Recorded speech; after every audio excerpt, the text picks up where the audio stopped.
Ya, setelah berita buruk berjilid-jilid, maka berita baik kripto mulai ada gitu ya. Berita baik kripto adalah solusi dana dibawa kabur exchange.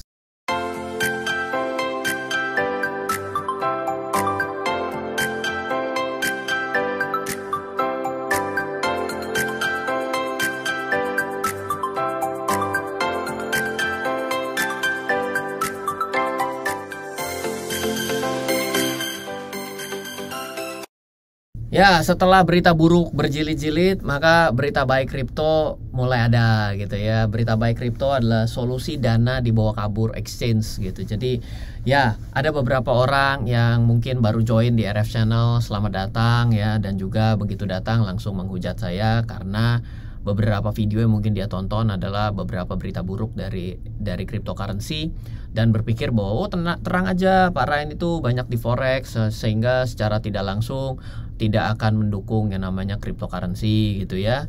Terus ada beberapa orang yang taunya dari zaman tempo dulu mengenai saham ya kan, bilang saya sekarang sudah tidak lagi bicara mengenai saham tapi kripto terus. Hidup ini memang susah. Ya, berita baik kripto, solusi dana dibawa kabur exchange. Ya, jadi mungkin Anda mesti duduk dulu bahwa sebelum daripada hari ini di tahun 2022 itu banyak sekali hal yang terjadi menyebabkan kehilangan uang orang di dalam dunia cryptocurrency yang diakibatkan karena ya yang memegang kekuasaan tidak amanah kali gitu ya dalam bahasa kerennya ya. Perkembangan evolusi terjadi dengan sangat cepat sebenarnya di dunia kripto. Misalnya model peer-to-peer transaction yang tertulis dari white paper pertama kripto yaitu adalah Bitcoin oleh Satoshi itu akhirnya karena masalah tertentu tidak lagi menjadi sebuah peer-to-peer tapi adanya exchange yang tersentralisasi atau dalam bahasa kerennya disebut dengan CEX untuk memudahkan pertemuan pembeli dan penjual. Masa iya saya punya Bitcoin ya kan, ada orang yang perlu Bitcoin atau saya perlu Bitcoin deh, masa saya ketok seluruh pintu tetangga pintu tetangga saya punya Bitcoin, punya, tukar sama saya mau, punya Bitcoin, tukar sama saya mau. Itu nggak menjadi sesuatu yang common practice toh dalam dunia teknologi yang serba .com.coman gitu kan. Nah, berarti itu diubahlah kembali menggunakan centralized di mana orang bertemu dalam satu tempat mau membeli dan menjual ya. Lalu karena masalah keamanan dari central exchange yang diretas ya, banyak sekali kejadian zaman dulu gitu ya. Mt. Gox namanya itu exchange yang kena retas, habis-habisan Bitcoinnya ditelan orang dan tidak bisa kembali. Yang namanya Bitcoin itu adalah tidak bisa once dipencet tidak bisa putar balik, tidak bisa dibatalkan. Nah, itu mulai muncul satu kondisi yang disebut yang namanya adalah decentralized exchange atau disebut sebagai sistem DEX. Decentralized exchange itu hanya menjadi web 3.0, muncul di tengah, siapa bawa barang bisa ketemu untuk saling bertukar gitu ya. Tapi walletnya dicabut, si exchange tidak memiliki apa-apa lagi, dia hanya tempat mempertemukan, makanya disebut sebagai web 3.0. Coba masa orang yang begitu belajar begini disebut orang yang nggak mengerti dan tidak mau mengenal kripto, ini kurang ajar juga yang kadang bikin komen. Ya, padahal saya belajar juga loh gitu ya dengan dasar ilmu, bukannya saya ini menjelek-jelekan, tapi ini adalah pembelajaran. Uang itu di belakang. Kenapa? Orang yang memiliki pengetahuan lebih, ya masalahnya adalah berapa uang yang ada di kantongnya, ya itu akan membuat keuntungan lebih mungkin diraih gitu loh. Jadi ada orang yang tidak belajar tapi untung, ya namanya beruntung ya. Beruntung itu nggak bisa diajarin. Tapi kalau orang yang punya kemampuan, dia bisa mentransfer ilmu itu kepada orang lain untuk sama-sama untung. Ya kan, kira-kira seperti itu. Nah, kejatuhan kripto tahun 2022 diakibatkan kelemahan sistem stable token Terra Luna dan merembet pada aksi-aksi spekulasi, CEX dan borrowing lending menyalahgunakan saldo dan token yang bukan miliknya. Singkat cerita akan seperti itu. Semua seperti itu. Terra Luna, masalah utamanya di sini bukannya apa-apa tapi adalah kelemahan modeling ya, di mana stable token dilakukan penyeimbang dengan ada yang namanya bukan stable tokennya. Luna itu bukan stable token. Stable token itu membackup dari stable tokennya. Bila ternyata terjadi volatility dan mengalami tekanan, maka akan diinflasikan si lunanya. Kira-kira kan seperti itu.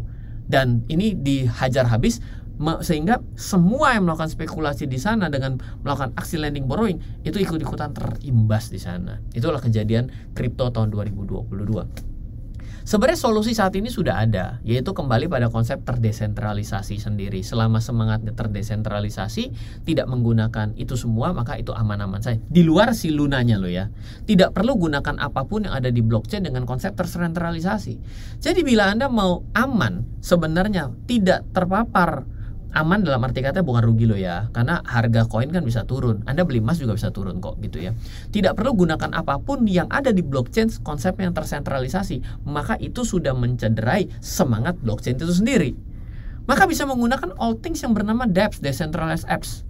Makanya bisa ada di semangat itu. Tapi atas dasar efisiensi dan pengen cari untung lebih, kadang akhirnya tidak bisa. Kok bisa mau cari untung lebih? Loh ya bayangkan kalau ternyata kita trading cuma kecil uangnya. Bagaimana kita harus selalu daftarkan ke network? Akan ada fee yang besar. Ya solusinya adalah tradinglah di network yang fee-nya kecil. Ya misal Ethereum mahal, orang turun ke Binance Smart Chain. Binance Smart Chain ada yang mau lebih murah lagi per hit transaction, turunlah ke Polygon Network. Itu akan terjadi, semua akan ke sana gitu ya. Tapi itu adalah salah satu saja. Ada cara-cara lain ya, tetap saja kita kalau nggak mampu mengakomodir itu ya akan kembali lagi ke centralized ya. Checks yang ada pada hari ini yaitu sebenarnya adalah cara untuk melakukan efisiensi dan memperbesar profitability secara tidak langsung. Yang sekarang sedang mulai berevolusi namanya adalah proof of solvency, di mana proof of solvency ini diambil dari bloknya dari Vitalik, di mana blok dari Vitalik ini melakukan satu ide dasar untuk bagaimana centralized exchange ini bisa membuktikan kepemilikannya.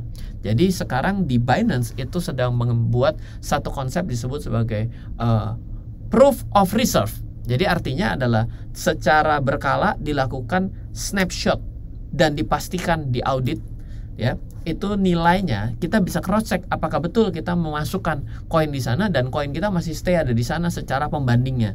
Kalau tidak, maka udah ciri-ciri tuh. Misalnya total populasi 1 BTC. Ternyata ketika kita hit di sana, orang saya punya 1,5 BTC, kok kamu cuma punya 1 BTC?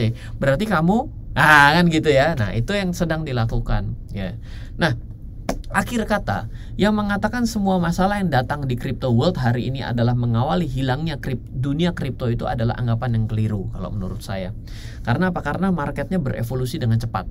Tapi bagaimana caranya kita harus keep in touch dengan dunia kripto ini sehingga kita tidak ketinggalan.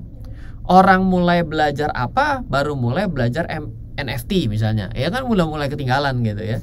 Ditinggal sebulan industri kripto ini udah nggak tahu ada di mana. Saya pun sempat agak tertinggal lalu saya kejar habis gitu ya. Jadi bagaimana bagi yang masih lambat soal mau belajar dan gaptek, memang lebih baik Anda stay away dulu dari kripto.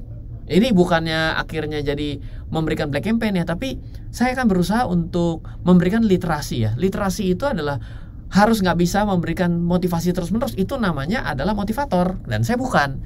Saya akan memberikan kenyataan bahwa ada pasar yang jauh lebih mapan. Saham lebih mapan jelas karena sudah lama Indonesia sudah ada aturan bagaimana IPO itu ada. Di Indonesia ICO emang ada aturannya. Dan apakah boleh? Dan apakah benar ICO yang koin seperti apa yang memang diperbolehkan di Indonesia? Karena akan berbenturan dengan aturan pasar modal, berbenturan dengan aturan keuangan untuk transaksi keuangan, berbenturan dengan yang mana kita nggak tahu. So ya lebih baik stay away aja kalau misalnya tidak mau belajar dan gaptek pula. Tapi kalau yang masih mau belajar, usia berapapun mestinya bisa untuk belajar. Ya, mungkin itu saja dari saya. Update terakhir dari dunia kripto. Semoga selalu bermanfaat. Dari saya Ryan Febos, salam investasi untuk Indonesia. Halo, terima kasih sudah menyaksikan video di RF Channel on YouTube. RF Channel adalah channel edukasi untuk kita secara bersama-sama belajar dan mendapatkan aktualisasi mengenai investasi, keuangan, dan bisnis bersama saya, Ryan Filbert, dan tim. Add nomor WhatsApp saya di 0895 07 08 0789 0895 07 08 0789. Download aplikasi MyRF di Android atau iOS untuk mendapatkan artikel, dan tema-tema khusus mengenai edukasi investasi, keuangan, dan bisnis pada aplikasi MyRF sekarang juga. Setiap bulan, saya bersama dengan tim memiliki kelas, mulai dari belajar trading dengan analisa teknikal, yang strateginya bisa Anda terapkan pada seluruh market, mulai dari saham, forex, hingga cryptocurrency, atau kelas investasi saham bernama Fundamental Camp. Untuk mengetahui kelas lainnya dan bertanya mengenai kelas, hubungi tim sekarang juga di 0852 882 6187. Sekali lagi, 0852 882 6187. Semoga terus bermanfaat. Dari saya Ryan Filbert, salam investasi untuk Indonesia.